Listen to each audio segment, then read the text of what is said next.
still remember that feeling. The feeling where the moment that enormous American flag filled the screen, or the moment George C. Scott's thunderous voice hit your ears. You instantly knew Patton was beginning. Back then, the screen was tiny. The picture was blurry, but Patton would still march out, lift his head, adjust his gun belt, and it was enough to silence an entire living room like a barracks awaiting orders. In our memories, Patton is a world where generals speak lines that shake the earth, tanks roar like iron beasts, and history seems to exist without a single crack. But that's only the memory of childhood. Patton wasn't just a 7-Oscar war monument. It was its own kind of battlefield where the lead actor fought with the director to the point of nearly quitting, where the slaps were so real the crew froze on the spot, where the US military quietly applied pressure behind the scenes, and where phone calls from the Pentagon carried a message everyone understood. This cannot be ignored. And now, here are 15 revelations from the cast of Patton themselves. Secrets once hidden behind Hollywood's fog of war. 15. George C. Scott reveals the opening speech was almost destroyed. I still remember seeing Patton step out before that massive American flag for the first time, even though I was watching on an old black and white TV, so faded, the red, white and blue stripes seemed to blend together. The screen flickered. The audio crackled. But the moment George C. Scott appeared standing rigidly in uniform and delivering his first words, the entire room froze. Back then, I didn't know anything about military history, and I couldn't tell whether what he said was real or not. I just knew that feeling standing face to face with a legend, and it was powerful enough to stun my childhood into silence. And it's almost unbelievable that this opening scene was nearly cut from the film entirely. In an interview, Scott recalled half amused, half irritated. They told me the scene was too vulgar that audiences would walk out. But if they cut it, I wouldn't even know who I was playing anymore. Fox executives thought the monologue was too harsh, too raw, too Patton for mass audiences. They wanted a safer opening, but director Franklin J. Schaffner and Francis Ford Coppola fiercely rejected the idea. For them, the speech wasn't just an introduction, it was the soul of the character. Scott said he memorized Patton's real words verbatim and intentionally waited until the shooting day to put on the full uniform, hoping to shock the entire crew. When he stepped out before the flag, nobody said a word, they just stared because they felt Patton had entered Scott. Scott concluded, "The moment I stood before that flag, that's when Patton truly came back to life." The scene that was nearly deleted is now regarded as one of the greatest openings in cinema history. 14. Frank McCarthy reveals the Pentagon was behind Patton. When I was a kid watching war movies rerun on TV, I always assumed everything on screen was real. Tanks, real soldiers, real battlefields. I never imagined that behind those marching armies were dozens of people coordinating staging, scrambling to create the perfect illusion. Patton was one of those films too big, too lifelike, too grand for my young mind to believe it could be accomplished with mere logistics. Then I heard Frank McCarthy tell his story, and suddenly I realised he was the film's silent general.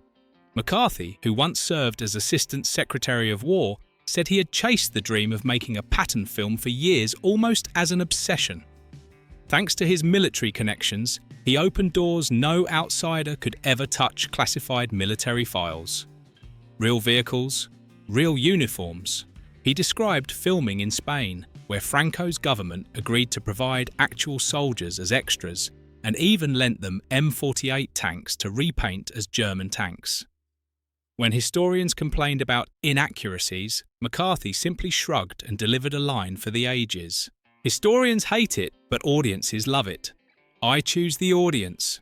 When the Patton family protested the slapping incident and the studio wanted to polish the general's image, it was McCarthy who stood firm. Patton wasn't perfect, and that's exactly why he's worth telling. If Scott was the heart and Coppola the soul, then McCarthy was the nuclear engine propelling Patton forward. Without him, the film would never have achieved the raw truth that still defines it today. 13. Stephen Young reveals, I witnessed the slap no VHS tape could ever capture. Into the 90s, I watched Patton through a VHS tape that had been rewound hundreds of times. And every single time, I paused at the scene where Patton slaps the soldier, not because I liked it, but because the tape always glitched right at that exact moment. The image trembled, the smack fractured into distorted bursts of sound. As a kid, I assumed the tape was damaged or the machine was old. Only much later did I learn the tape wasn't broken, it simply couldn't contain the truth. Stephen Young, who played Captain Chester Hansen, said George C. Scott's first slap was so real, the entire crew froze. No one moved. No one breathed. Scott didn't slap like an actor, he slapped like a general punishing a subordinate. But what was even more shocking was the take used in the film wasn't that original one. In the first version, Scott grabbed the soldier's collar, yanked him forward until their faces nearly touched and his eyes blazed as if he were about to devour the man whole. Stephen Young still shudders recalling it. Scott wasn't acting, he was Patton, and that was terrifying. When Schaffner reviewed the footage, everyone feared audiences in 1970 wouldn't tolerate such brutality. They were forced to shoot a lighter version, though even that lighter take still chills viewers today. Looking back, I finally understand why the scene haunted me as a child. Because it was born from a moment where the line between actor and character vanished completely. A moment where Patton escaped through Scott. 12. Morgan Paul reveals the US military quietly pressured Patton. When I was young, watching war movies on TV, I always assumed the generals on screen were portrayed as absolute heroes, flawless, unblemished. It wasn't until I grew up watching those films again, with the skepticism of an adult, that I began wondering who decides which dark corners stay and which ones disappear. Morgan Paul was the one who gave me the answer. He said the US military did not want Patton to be portrayed too harshly, and several scenes that touched sensitive imagery were flagged for reconsideration, especially the slap, the fits of rage, and some controversial decisions. Paul recalled, "I saw a lot of calls coming from the Pentagon. They didn't give orders, but the hints were very strong. But the most surprising part was director Schaffner's reaction. The more pressure he received to clean up the character, the more determined he became to keep Patton exactly as he was, raw, contradictory, magnificent and dangerous." Paul said, "If it weren't for the director's stubbornness, Patton would have become propaganda instead of a psychological masterpiece. And that was the moment I understood honest war films don't exist by accident. They exist because someone chooses to defend the truth even when that truth makes people uncomfortable." 11. George C. Scott and Carl Malden reveal we confronted each other, even when the cameras were off. Do you remember that feeling? The one you got watching Patton and Bradley stand across from each other in that command tent? No explosions, no bullets flying. Yet the tension was so thick that even as a child I felt my chest tighten. Something in the way they looked at each other, the rhythm of their lines dropping low, then snapping back, always made that scene feel too real. It wasn't until many years later that I learned what I felt was the truth. Carl Malden said that George C. Scott immersed himself in Patton so intensely that I no longer saw George. Standing before me was Patton, and Scott admitted he deliberately kept his distance from Malden to mirror the real-life cold-warm divide between the two generals.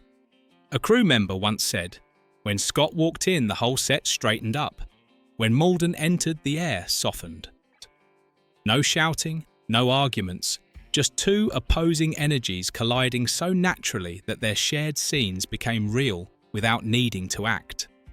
And it was thanks to that silent truth that their confrontations in the film became moments that were both authentic and sharp as a blade, the kind of performances that can't be crafted, only lived. 10. Francis Ford Coppola reveals I got fired from the film and still won the Oscar. I remember a photo of Coppola from that era, eyes burning full of confidence, yet shadowed with worry. The look of a writer who knows his work might be rejected at any moment. It was this Coppola who wrote Patton. In an interview, He recalled the defining moment being summoned to a Fox office only to hear a sentence as cold as a knife. "Your script is too psychological. We want tanks, not introspection." Coppola laughed when he retold it. "The day I was fired, I thought Patton was over for me.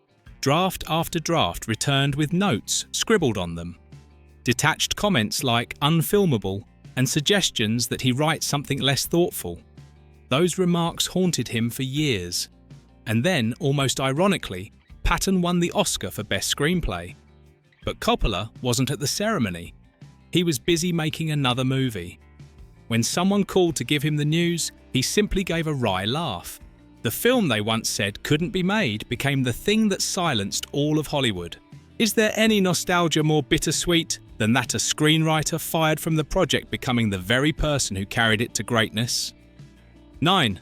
Carl Malden reveals, "I had to perform in front of the real General Omar Bradley." Do you remember the first time you realized that a real historical figure was standing behind an actor portraying him? For me, that moment was seeing Omar Bradley's name in the credits of Patton. I remember staring at the line Consultant General Omar N. Bradley, stunned. A real general, a real icon sitting behind the monitor watching an actor become him. The thought alone felt suffocating. But for Carl Malden, it wasn't just a thought he lived under that pressure every day. Malden said Bradley sat watching every scene, every line, every breath. Not to nitpick, but to ensure he wasn't made weaker, smaller, or distorted by Hollywood. Malden described it as playing a man whose breath was practically on the back of your neck. He had to mimic Bradley's voice gate and slight downward nod. But he was absolutely forbidden to turn him into Patton's shadow. Bradley even requested changes to small lines, tiny details no viewer would consciously notice, but to him, accuracy was honor. Malden said a line that instantly revealed how vital this balance was. "Bradley kept me grounded to counter the storm that was Patton. And because of that, the Bradley-Patton scenes became more than performances, they became two real worlds colliding." 8. George C. Scott reveals, "I lived as Patton, to the point of nearly collapsing. There are times when I rewatch Patton and still wonder just how heavy must the atmosphere on that set have been to produce such a ferocious transformation. An actor slowly dissolving into the character he played. Colleagues said that every time George C. Scott stepped into the frame, the entire set seemed to change colour.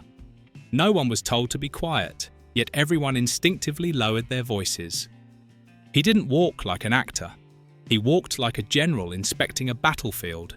Even the background soldiers, local Spanish extras hired simply to wear uniforms, would stand to attention unconsciously, as if reacting to his presence on instinct alone. The strangest part was this: the camera stopped, but Patton didn't. Scott kept giving orders, kept barking commands, kept scanning everything with the calculating gaze of a field commander. Bit by bit, the set turned into a real encampment, heavy air, invisible discipline people, walking more softly than usual. But no one saw the price Scott was paying. He did his own horseback stunts, filmed under the blistering Spanish sun, chain-smoked to keep his voice rough, and drank to maintain the character's edge. At one point, he collapsed right in the middle of a scene. The doctor insisted he rest. Scott shook his head. He said one sentence that made everyone fall silent. "Patton isn't tired, so I'm not allowed to be tired." Thinking back now, I understand why Scott's scenes carry such incredible weight. Because it wasn't just acting. It was real life force, real body, and real exhaustion that he poured into this role until he had almost nothing left to give. 7. The crew reveals. A film everyone thought was dead ended up sweeping the Oscars and the Cold War. There was a time when war films were seen as Hollywood relics, old reels worn down by age, no longer exciting to anyone. By the late 1960s, with America in turmoil, many believed stories of generals and battlefields had said all they had to say. Patton was released in that climate, a film many assumed would pass quietly like an old ammunition box forgotten in a supply depot. Yet suddenly it detonated like a cannon no one saw coming. The box office exploded. Critics were stunned. And at the Oscars, Patton swept 7 awards from Best Picture to Best Screenplay. But the biggest shock wasn't on the Dolby stage, it was on 2 very real global fronts. In the US, the military adopted the film as official training material. Young officers were shown Patton to learn about leadership, extreme decisiveness, brilliance mixed with danger, ego, intertwined with genius. A Hollywood film becoming a military handbook, something almost unheard of. On the other side of the world, the Soviet Union and Eastern Bloc viewed Patton as an American propaganda weapon, ordering restrictions because the character openly criticized Russia. But the more they banned it, the more the West grew curious, and the film spread even faster, like a flame that couldn't be smothered. A film presumed outdated became a centerpiece of Hollywood, the US military, and the ideological battlefield of the Cold War. 6. George C. Scott reveals, "I didn't want to play Patton and I hate the Oscars." I still remember the shock when I first learned that an actor had dared to refuse an Oscar. Back then, the Oscars felt like the pinnacle of the pinnacles, something everyone dreamed of touching. Yet George C. Scott, the man who played Patton, simply said, no. But the story gets even more surprising when Scott himself revealed he almost didn't play Patton at all. At first, he had no interest in biographical films. He feared being typecast, feared becoming an actor forever tied to one historical figure. But everything changed when he read Coppola's script. Scott said, "I realised this wasn't a hero worship film. It was a film about obsession." Then, when awards season came, he reversed course again, this time against all of Hollywood. Scott stated bluntly, "I don't want to turn actors into racehorses. I don't need a trophy." He sent a letter declining the nomination, calling the Oscars a meat parade. The Academy awarded him anyway, and he sent it back. That image remains vivid in my mind. An actor standing at the peak of glory, then quietly turning his back. Not needing the spotlight, not needing recognition, only needing to stay true to what he believed. 5. The Soviet Union saw Patton as a propaganda weapon. There was a time when a movie wasn't just a movie. It could be a political stance, a declaration, even a pointed arrow aimed at an opponent. Patton emerged right at the heart of that era. To the West, it was a major film, but to the Soviet Union, it was an American propaganda weapon. When the film screened in Europe, Patton openly criticized Russia, an offense the Kremlin found unacceptable. They condemned it fiercely, accusing Hollywood of deliberately spreading anti-Soviet ideology. As a result, several Eastern European nations banned it outright. Others allowed only restricted or heavily edited screenings. All labelled the film as sensitive. But the ironic twist was this. The more they banned it, the more the West wanted to see it. Prohibition became free publicity. And so Patton, long dead, kept fighting on another battlefield, the cultural Cold War, where cinema was ammunition and public opinion was the front line. 4. The makeup that made veterans shiver. There are roles where the actor disappears completely. Only the character remains. And the first time I ever felt that was seeing George C. Scott in Patton's uniform. The square jaw, the razor-sharp eyes, the ivory-handled pistol peeking from his belt. But I had no idea that to create that moment, Scott had to literally be reshaped. The makeup team used prosthetics to adjust his jawline and cheekbones so they would resemble the real Patton as closely as possible. The uniform was handcrafted, each stitch modelled after historical photographs. The ivory-handled pistol, Patton's unmistakable trademark, was recreated down to the tiniest detail. When veterans watched the first screening, many stood up straight in shock. It's like Patton has come back to life. The makeup was no longer just costume. It became a second skin for Scott, a skin that allowed him to embody Patton to the point of obsession. The actor vanished and the general emerged. And sometimes that is the most frightening power of cinema, its ability to make people believe that someone long dead has just walked back into the world. 3. Patton's family was furious with the film. Sometimes, the public's collective memory collides directly with a family's personal memory. Patton is one of those cases. The moment the film premiered, the Patton family was outraged. They believed Hollywood had tarnished the general's honor, portraying him as reckless, emphasizing his anger, the slap, the brutality, and downplaying his brilliance and subtlety as a commander. They wanted the world to remember Patton for his strategy and genius, not for his impulses and controversies. But producer Frank McCarthy pushed back hard. This is the truth, not a canonization. He believed it was the contradictions, the shadows that made Patton who he was. And the studio agreed, no script changes, no sanitizing. In the end, public history sided with the film. Today, most people know Patton through George C. Scott's performance, a Patton who is complex, abrasive, magnificent, and full of contradictions. Ironically, the family wanted to protect Patton's legacy, but the film they opposed became the very thing that defined how the world remembers him. 2. The ending was changed to create a legend. I've always believed that a film's ending can say more than the story that comes before it. And with Patton, that's absolutely true. In real life, Patton died in a car accident, a conclusion so ordinary, it's almost unbelievable for a war legend. But director Franklin J. Schaffner knew if he showed that death, it would diminish Patton, so he removed it. Instead, the film ends with a monologue about glory, about fading, about how every triumph eventually dies. No physical tragedy, only reflection. Some historians protested, saying the film went too soft, that it wasn't faithful to real events. But audiences were haunted, because the ending wasn't about recounting Patton's death. It was about expressing Patton's meaning. It lifted him from historical figure to symbol, turning him into a philosophical question about fate and war. It was the kind of ending reality could never provide, but cinema could. 1. The military used the film as a teaching tool. There is a truth that still amazes me every time I think about it. Patton, a Hollywood film, was used in US military academies. When I first heard that, I thought someone was joking. But no, the US Army actually used Patton to teach leadership. They analysed Patton's command style in the film, his decision-making, his talents, and his flaws, as if he were a case study in an official curriculum. Some worried the film glorified excessive aggression. Others argued the opposite, that it offered a realistic lesson. Ego fused with genius becomes both power and danger. And perhaps it was precisely that contradiction, so true to the man himself, that made the film such a valuable teaching tool. Hollywood rarely enters military classrooms, but Patton did not through perfect accuracy, but through the sheer force of its imagery.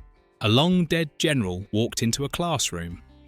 A film entered the history of military training, and everyone realized sometimes cinema doesn't just reflect war, it shapes how people understand it. Looking back at all these behind-the-scenes revelations, it becomes clear that Patton is not just a war epic. It's a collision of art, truth, memory, and politics. And maybe that's why a film once thought outdated has outlived the wars it depicts. It remains something people debate, admire, and are haunted by more than half a century later. If you want to discover more hidden stories, Hollywood Never Revealed, dive deeper into the secrets behind classic films and hear the things only actors, directors, and crew ever dared to say, leave a comment. Which movie should I cover next? Don't forget to follow the channel so you never miss an upcoming behind-the-scenes series. And share this video if you believe Patton deserves to be remembered by more people.